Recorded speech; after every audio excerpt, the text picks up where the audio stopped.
Hey guys, this is Mr. H. I'm doing question 33 from the January 2026 Algebra 1 Regents exam. It's just a linear regression. Hopefully you've done these before, so this is all calculator and rounding. All right, so first thing I need to do is I need to enter this data. They're saying what's the relationship between the age of the driver and the amount of car insurance that they pay. And basically, the younger you are, the higher your rate should be. So it's going to be a negative correlation. You should already kind of know that. And that's kind of what the table is showing you. This 16-year-old is paying almost $1,500. Is this a year? Yeah, about, let's say $1,500 a year, whereas a 30-year-old is only paying $600. So it's definitely a negative correlation. So now all I'm going to do is go get the calculator, enter this data. And I've already entered it, so all I have to do is go here, statistics, and then down here I'm going to put the x coordinate. Over here I'm going to put the y coordinate, and then I want to do menu 461, and then there's my equation. I need to round it to the hundreds place. Now, if it wasn't already rounded, and it is, you would just go here, menu, and go to the settings, and you would change this to fix 2. I'm going to get rid of this diagnostic because it confuses people. All right, press enter. All right, oops. So there's my equation. Now, that's what I write in. That's like, if you do this, make sure, by the way, you should always double check your data. This is the only place that if you mess it up, it's gonna leak through the entire problem and throw everything else off. So double check your data.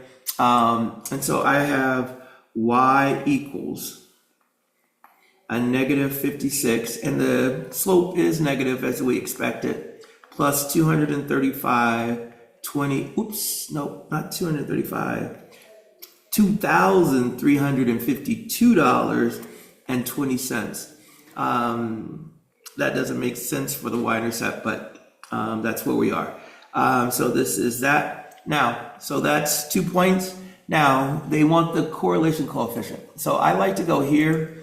So I'm going to go right here, and correlation coefficient. Let me show you how I got this. Let me see if I can delete this. Menu 15. All right, so all you have to do is go menu from the main calculator screen, go to statistics because correlation coefficient is a stat, and then look at the stat results.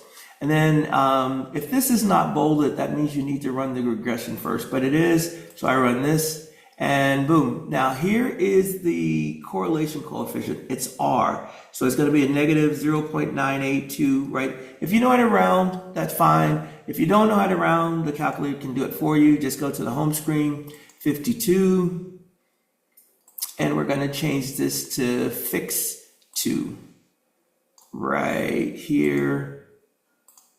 Press enter, and then we go back. Why am I not going back? We go back to the current screen, and we do it again. So I just go up here and I copy this, and then I press enter, and then it tells me that the correlation coefficient is a negative 98 cents. So that's what I'm going to write on here. So R equals a negative 0.98, and it's a strong and negative correlation. All right, that's it. This is 1 point, and this is also 1 point. All right, that's it, guys. Now, we did a bunch of these, and I'm hoping that you guys knocked this one out. It's pretty straightforward. All right, now let's go. I'm going to stop, and I'm going to post this.